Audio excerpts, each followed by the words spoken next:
Ankleshwar B division police મથકથી માંડ 60 ફૂટ દૂર પાલિકા શૌચાલયની બાજુમાં જ ડિજિટલ જુગારની કેબિન. જવાબદાર કોણ? તેવા સવાલ ઊભા થયા છે. આ ડિજિટલ જુગારનો અડ્ડો કોની રહેમ નજર હેઠળ ચાલી રહ્યો છે તે સવાલ ઊભા થયા છે. પ્રતિન ચોકડી નજીક કથિત પ્રવૃત્તિ અંગે ઉઠ્યા ગંભીર સવાલો. વીજ જોડાણથી લઈને સરકારી જમીન સુધી દરેક મુદ્દે પારદર્શક તપાસની માંગ કરાઈ. ટેકનોલોજીના યુગમાં જો એ જ પ્રવૃત્તિ મોબાઈલ, કોમ્પ્યુટર અને ડિજિટલ માધ્યમ દ્વારા ખુલ્લેઆમ ચાલતી હોય તો પ્રશ્ન માત્ર ગેરકાયદેસર પ્રવૃત્તિનો નથી, પરંતુ કાયદાના અમલનો પણ છે.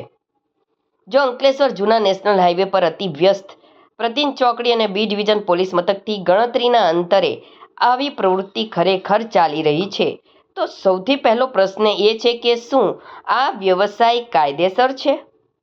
જો કાયદેસર છે તો પછી અનેક સ્થળોએ પોલીસ દ્વારા આવા ધંધાઓ પર દરોડા કેમ પાડવામાં આવે છે?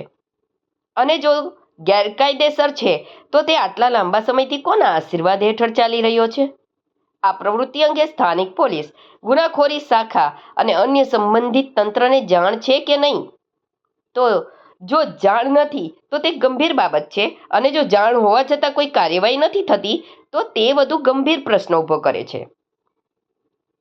આવા સ્થળે વીજળીનું જોડાણ કોણે આપ્યું? કયા હેતુ માટે આપવામાં આવ્યું? શું વીજ જોડાણ આપતી સંસ્થાએ ક્યારેય ચકાસેલું કે તે સ્થળનો વાસ્તવિક ઉપયોગ શું થઈ રહ્યો છે? જો કોઈ સ્થળે ગેરકાયદેસર પ્રવૃત્તિ માટે વીજળીનો ઉપયોગ થતો હોય તો માત્ર સંચાલકો જ નહીં, પરંતુ સંબંધિત જવાબદારી નક્કી કરવાની પ્રક્રિયા પણ જરૂરી બને છે. જો કાયદાનો ભંગ થતો હોય તો સંબંધિત તમામ પાસાની તપાસ થવી જોઈએ. ડિજિટલ પ્લેટફોર્મ પર ચાલતા જુગાર જેવી પ્રવૃત્તિઓનો સૌથી મોટો ભોગ યુવાનો બને છે. ઝડપથી પૈસા કમાવાની લાલચમાં અનેક પરિવારો આર્થિક અને સામાજિક મુશ્કેલીઓમાં ફસાઈ શકે છે. આવા ધંધાઓ માત્ર કાયદાનો પ્રશ્ન નથી, પરંતુ સમાજના ભવિષ્યનો પણ પ્રશ્ન છે. જો આ પ્રવૃત્તિ અંગે સોશિયલ મીડિયા અને સ્થાનિક સ્તરે ચર્ચાઓ થઈ રહી છે, તો સત્ય શું છે તે જાહેર કરવું હવે સંબંધિત તંત્રની ફરજ છે. તપાસ થશે, જવાબદારો સામે કાર્યવાહી થશે, કે પછી થોડા દિવસોની ચર્ચા બાદ આ મુદ્દો પણ ફાઇલોમાં દબાઈ જશે? જનતા હવે માત્ર સપાટી પરની કાર્યવાહી નહીં, પરંતુ પારદર્શક જવાબ માંગે છે.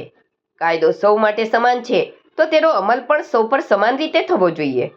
જો અંકલેશ્વરમાં ડિજિટલ જુગારનું જાળું ખરેખર ફેલાઈ રહ્યું હોય તો માત્ર નાના ખેલાડીઓ નહીં, પરંતુ સમગ્ર નેટવર્કને કાયદાના ઘેરામાં લાવવાની જરૂર છે.